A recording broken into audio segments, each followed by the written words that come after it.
Everywhere at the End of Time is quite the disturbing album. It was very popular quite a few years ago, being known as, quite possibly the deepest you could go. But now, the past generation really couldn't empathize with some of these like 1920s kind of ballroom songs. And now we have the same concept from that album, but recontextualized with the soundtrack of SpongeBob SquarePants, with songs that I don't think any person in the current generation has avoided. All of the songs in this soundtrack are almost built into our childhood, they're pivotal. And now this innocent, untouchable thing is suddenly given this very disturbing context. Cold emotions of Gary Come Home become even more bleak than the times we used to cry watching that episode. The once nostalgic and soothing soundtrack to SpongeBob is suddenly the soundtrack to dementia. The earliest memories of watching these cartoons at a peak point in our happiness, it's all slowly yet violently ripped away from us. Each song title is a reference to the cartoon with a much more bleak twist, and in the comments for the original album upload, it describes multiple interpretations of the track list. One which kind of entails the mental deterioration of Mr. Krabs all the way until he dies by tripping in a hospital shower.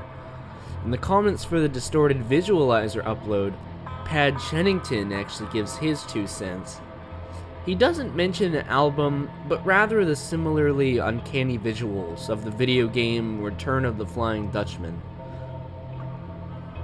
Both kind of have this hazy depiction of SpongeBob's world, and when you pair the visuals of the game with this album, it's a chilling parallel to the once beloved childhood moments we had. It's all just a burning memory.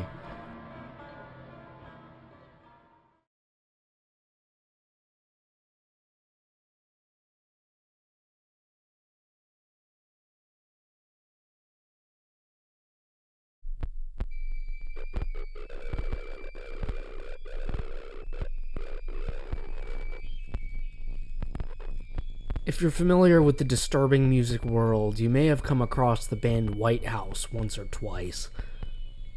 Whitehouse is an extreme electronic band known for harsh and noisy performances, and much like the song Why You Never Became a Dancer,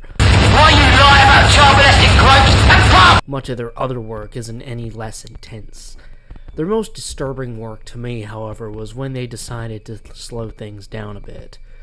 On their 1995 record, Quality Time, it just presents a collection of songs that would resemble the sounds of sadism, domestic violence, abuse.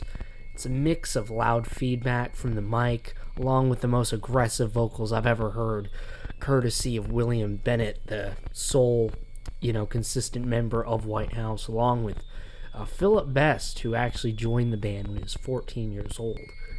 It's important to note that in the 90s, Whitehouse made much of this emotionally intense noise music to empathize with victims rather than glorify abuse.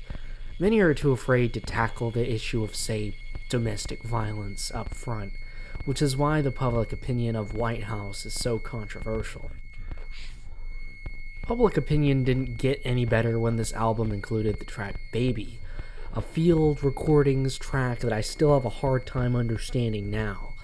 It tries to illustrate the sounds of a possibly disabled child over static and running water.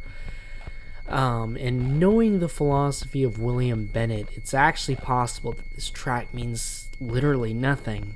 It's probably just there just to push buttons with people, and the interpretation is really up to the listener. You can't find this specific album on YouTube, but the track Just Like a Cunt is available through its later rework on their 2001 album, Cruise.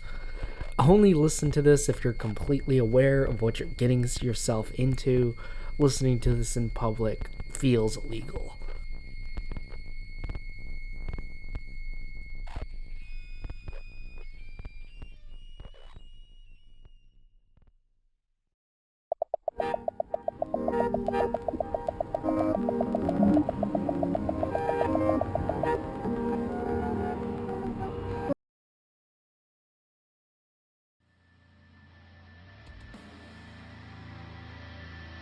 There's a very small genre hiding in the world of extreme metal, a derivative of doom metal entitled Suicidal Doom, or also Torture Doom. From what I understand, the term Suicidal Doom was coined by Woods of Belial in the late 90s. In context of this genre, the time period is extremely early. If you look at this interview with the band, they state how depressive black and doom metal was essentially a new idea at the time. Combination of the amateur guitar playing, the tortured vocals.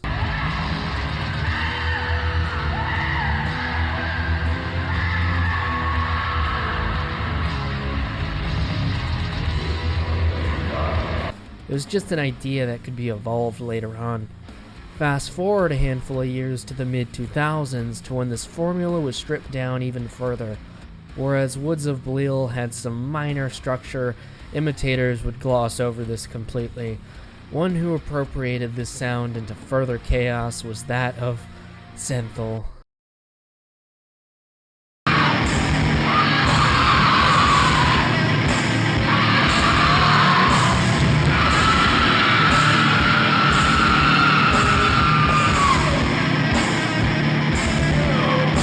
Zenthal was a very short-lived project that only existed for around a year, featuring the most soul-crushing vocals in metal according to a few.